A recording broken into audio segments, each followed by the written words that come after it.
Michel Onfray, merci d'être venu depuis Caen jusqu'à Paris, cette ville où on pense mal, c'est ça? Moins bien qu'en province? Où on ne pense pas. Où on ne pense pas du tout, on fait de la télé, mais c'est bien aussi. Sérieusement, Michel Onfray, vous êtes un de ces philosophes qu'on attend, qu'on regarde, qu'on observe le plus en France. En témoignent les ventes de vos livres, en témoignent ces centaines de personnes qui se pressent chaque lundi à ce qu'on appelle l'Université populaire de Caen. C'est des conférences que vous donnez à Hérouville-Saint-Clair, banlieue populaire, et c'est important pour vous. Vous considérez que la philosophie, ça ne se pratique pas dans des cercles restreints, entre initiés avec un vocabulaire codé, mais c'est une philosophie pour le peuple, par le peuple, en tout cas une philosophie qui est concrètement dans la société. Et puis, Michel Onfray, vous êtes capable, on va dire quoi là, de violence, de détestation, de colère, on va dire de colère. Est-ce que la colère, monsieur le philosophe, fait partie du métier? Je ne suis pas sûr que je sois en colère. Je dis simplement des choses qu'on ne dit pas. Dans ce livre, par exemple, où il est question de Sartre, quand je fais savoir qu'il a écrit dans des journaux collaborationnistes, quand je fais savoir que Simone de Beauvoir a travaillé à Radio Vichy, on me dit vous êtes méchant, vous êtes agressif, ce sont des faits. Quand on nous fait savoir que Sartre s'est évadé du Stalag alors qu'il a été libéré assez probablement sur intervention du collaborationniste Pierre Drieux-La Rochelle, ce sont des faits. Donc je donne des faits. Alors on me dit vous êtes méchant, vous êtes agressif, vous faites de la polémique, votre livre est un pamphlet. Ce ne sont pas des pamphlets. Si un jour je fais un pamphlet, on verra la différence. Si un jour je me mets en colère, on verra la différence. Je me contente de dire des choses qui ne sont jamais dites. Il y a des légendes, elles sont entretenues. Alors ça, il faudrait faire une sociologie pour le coup à la Bourdieu, pour expliquer pourquoi il y a des légendes, donc des bons, des méchants, Freud extraordinaire, les antifreudiens des fascistes, enfin des sottises totales. Et moi, je me contente simplement de lire et de faire savoir. Je vais quand même revenir à cette idée de la colère ou de la bataille. Vous faites un très beau livre quand vous parlez de Camus. C'est une défense de Camus, philosophe solaire, philosophe qui vous ressemble, qui venait du peuple, pour qui les idées étaient des choses sérieuses, qui avait conquis les livres, c'est ce que vous expliquez. Là-dessus, aucun problème. Et là où il y a un hiatus, ou une interrogation, c'est pourquoi est-ce que pour défendre Camus, vous avez besoin de démolir Sartre? Non, je n'ai pas démoli Sartre. Pourquoi est-ce que, par exemple, je viens de vous dire des choses? Je démolis Sartre, là? Oh oui. Il se démolit tout seul, quand même. Oh oui, un peu. Non, mais il se démolit tout seul. C'est pas moi qui ai inventé des papiers publiés dans les journaux collaborationnistes. Qu'est-ce que ça apporte à la gloire? On va y revenir, mais qu'est-ce que ça apporte à la gloire de Camus que Sartre ait pu se tromper ou ne pas être à la hauteur de ce qu'il est devenu pendant la guerre? D'abord, ce livre fait plus de 500 pages. Il doit y avoir une vingtaine de pages consacrées à Sartre. Tout le monde considère que c'est un pamphlet contre Sartre. C'est un livre pour Camus. Alors je veux bien effectivement que on dise vous avez dit ceci sur Sartre, c'est vrai. Je mets tout ça simplement dans une perspective en disant j'aurais bien aimé faire une biographie de Camus dans laquelle le nom de Sartre n'apparaisse pas. Simplement, Sartre a passé sa vie à détruire Camus. Il a passé sa vie à construire et à faire construire une légende, avec Simone de Beauvoir, avec Janson, avec les temps modernes, avec Jean-Jacques Brochier. Ça a pris des années, jusqu'en 1970. Jean-Jacques Brochier, c'est l'homme qui avait écrit Camus, philosophe pour classe terminale. Voilà. Donc, voilà quelqu'un, Sartre, qui a décidé qu'il serait célèbre quand il était enfant, voir les mots, il le fait savoir, et qui se donne les moyens d'être célèbre. Il ment. Il entretient une légende considérable, pas résistant, plutôt collabo. Et pardonnez-moi, et pour défendre Camus, pour valoriser Camus, pour nous donner envie à nous aujourd'hui de lire Camus, il faut détruire ce que vous appelez la légende de Sartre. Oui, la légende écrite par Sartre. Et ce que vous dites aussi, si je reviens à la question qu'on posait au début, pour Sartre, la philosophie, la dispute avec Camus était forcément une guerre, si je vous suis. Il fallait détruire Camus, non pas le réfuter simplement. Sartre n'a jamais réfuté Camus. Il a traité de penseur des petits blancs, de penseur des colons. Il a fait savoir qu'il ne lisait pas de philo, que quand il lisait de la philo, il ne la comprenait pas, qu'il n'était pas agrégé, qu'il n'avait pas de lecture, que c'était un fils de pauvre, qu'il n'était pas normalien, que c'était même pas la peine qu'on lui conseille de lire Hegel parce qu'il ne le comprendrait pas. C'est ce que dit Sartre de Camus. C'est ce qui se dit encore, philosophe pour classe terminale. Et donc ça illustre, pardonnez-moi, une tendance générale à démolir l'homme qui ne pense pas comme vous. Sartre et Camus divergeaient sur le communisme. On se situe dans l'après-guerre, on ne va pas faire un cours d'histoire. Ce que je veux dire, c'est que Sartre, ce faisant, démontrait sa malignité propre ou obéissait à une règle presque implacable. Tu ne penses pas comme moi, tu es mauvais, je te détruis. Sartre avait juste envie d'être le patron, le chef. Le chef du gang. Alors il a eu de la chance parce que non mais Nizan s'est fait tuer, Politzer s'est fait fusiller, Camus meurt dans un accident de voiture, Merleau-Ponty meurt d'une crise cardiaque. Dans les années 60, c'est réglé pour Sartre, il est tout seul. Il y a en face un Raymond Aron, mais de toute façon, il est de droite, donc l'affaire est réglée. Il est tout seul sur une espèce d'autoroute. Et il devient le boss parce que depuis la Révolution française, tout se passe à Paris. Donc le jacobinisme ayant triomphé, quiconque détient Saint-Germain-des-Prés détient la France, quiconque détient la France détient l'Europe, et quiconque détient l'Europe détient le monde. À l'époque, quand Sartre disait quelque chose, il y avait des échos partout sur la planète. Il y avait dans les journaux japonais, dans les journaux, etc. Il lui suffisait de dire de Camus que L'homme révolté était un livre de droite, puisqu'il avait plu à la droite, pour qu'on ne lise pas L'homme révolté. Je dis juste maintenant, si on peut passer de l'autre côté de Sartre, lisez Camus. Regardez ce qu'il a fait. Allez voir au-delà de la légende que Sartre a écrite et qui fait encore la loi. C'est juste pourquoi Sartre est nécessaire, mais passons effectivement à Camus, c'est plus intéressant. Je suis allé vous écouter lundi dernier à Hérouville-Saint-Clair. Et deux choses. D'abord, le monde qu'il y a. J'étais impressionné. Je rêve un jour d'être un philosophe qui rassemblera autant de monde dans un théâtre, mais ça m'arrivera jamais. Mais la deuxième chose, il y a quelque chose qui m'a surpris, pardonnez-moi, c'est une espèce mon Dieu, de gourmandise méchante quand vous parliez de vos adversaires, fussent-ils décédés. Si vous voulez un exemple, à un moment donné, vous expliquez que cette pauvre Simone de Beauvoir, paix à son âme, couchait avec ses élèves pendant l'occupation, des petites filles, hein, et que donc c'est pour ça qu'elle avait été virée. Peut-être vrai, peut-être faux. Qu'est-ce qu'on en a à faire aujourd'hui ? Évidemment, si vous le dites comme ça n'a aucun intérêt. Je dis simplement que dans la légende que Simone... Vous l'avez bien dit, j'ai pas triché. Évidemment, mais je veux dire, si vous me permettez de dire ce que j'ai dit avant, ce que j'ai dit après et pourquoi je l'ai dit pendant, allons-y. Vous allez voir que c'est pas seulement l'anecdote. L'anecdote, on n'en a rien à faire. C'est la même chose avec Freud. Mais qu'il est couché avec sa belle-sœur, qu'est-ce qu'on en a à faire ? Effectivement, on n'en a rien à faire. Ça arrive à des gens très bien. Simone de Beauvoir et les petites filles. Alors on nous fait savoir que ces deux-là ont été résistants. Alors on oublie effectivement Radio Vichy, Comédia, etc. On oublie tout ça. On nous dit qu'elle a été résistante. La preuve, elle s'est faite radier par Vichy. Je dis, elle s'est faite radier par Vichy, non pas par résistance et par anti-vichisme. Je dis simplement, elle couchait avec ses élèves. Donc voilà, ça ce sont des faits. Alors, vous allez dire que je suis méchant avec Simone de Beauvoir. Je dis simplement qu'on n'est pas tenu d'être courageux. Au moment où vous disiez ça, vous vous mariez. Ça vous amusait de transgresser et de le dire. Ça me fait marrer. Voilà des gens qui ont dit en permanence, on a été résistants, on a distribué des tracts, on a créé Socialisme et Liberté, on a écrit... Ils sont morts, pardon, Michel Onfray. Ils font encore la loi. Elle est morte, Simone de Beauvoir. Le problème, c'est... Non, qui lit les mandarins ? Attendez, j'écris des choses sur des vivants, ils sont vivants, et c'est pas parce qu'ils sont vivants que je m'interdis de dire ce que je dis. Bon, on peut parler de vivants, j'en dirai autant si vous voulez. C'est l'imposture qui est gênante. C'est l'imposture. Qu'on n'ait pas été un héros, c'est pas un problème. Mais qu'on nous dise qu'on a été un héros, c'est un problème.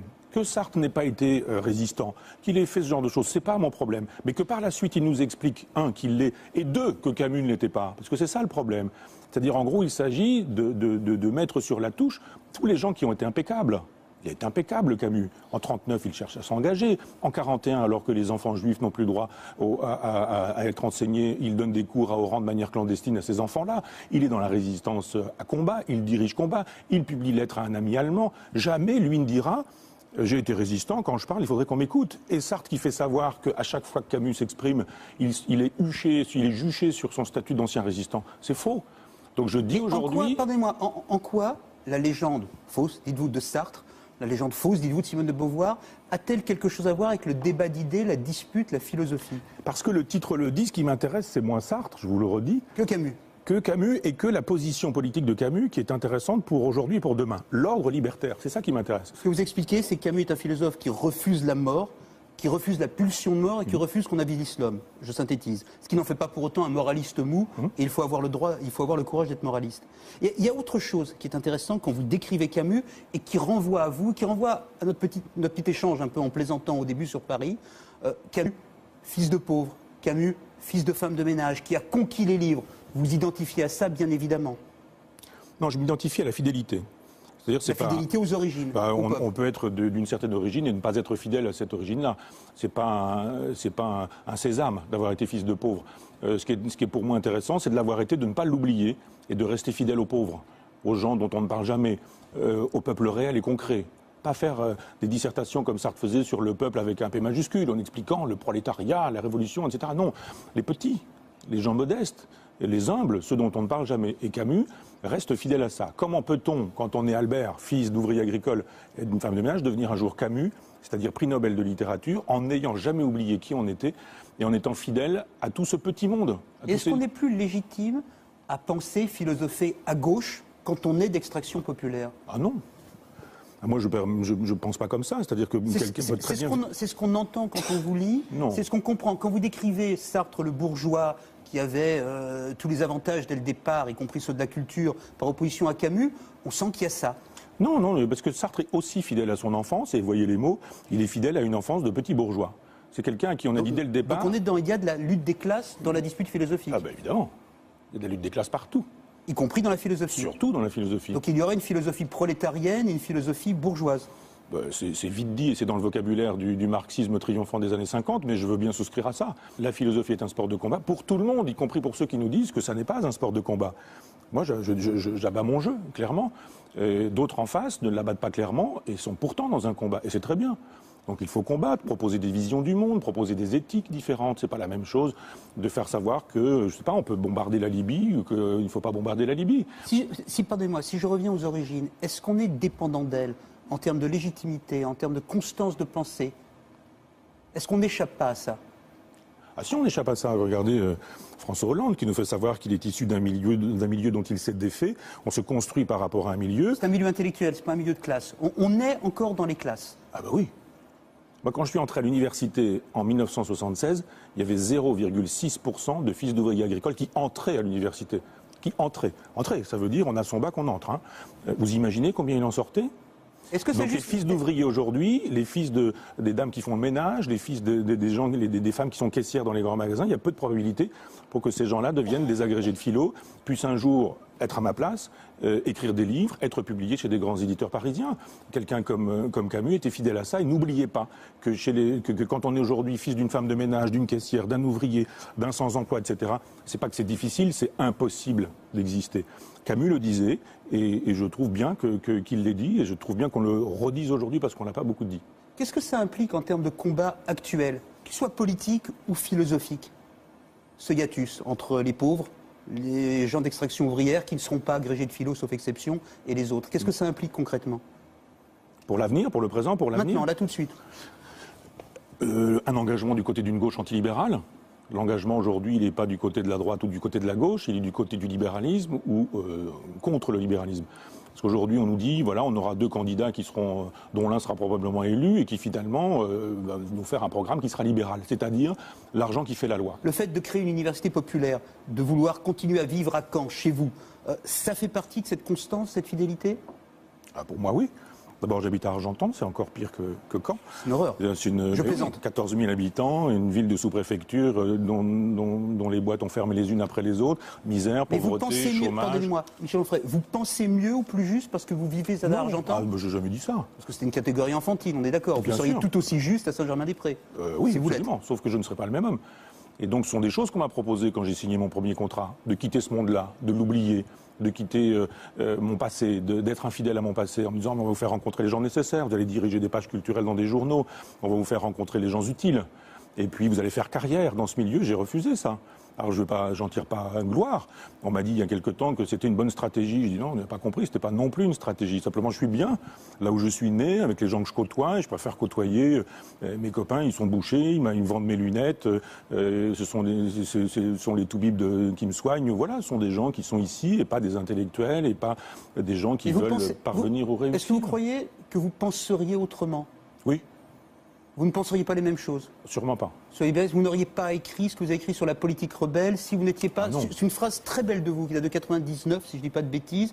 Quand vous écrivez, vous pensez aux gens, je vous cite mal, qui n'ont pas la possibilité de quitter leur boulot, la possibilité de claquer la porte. J'ai travaillé à l'usine. De rendre leur tablier. Voilà, c'est ça votre expression. J'ai travaillé à l'usine pendant les vacances.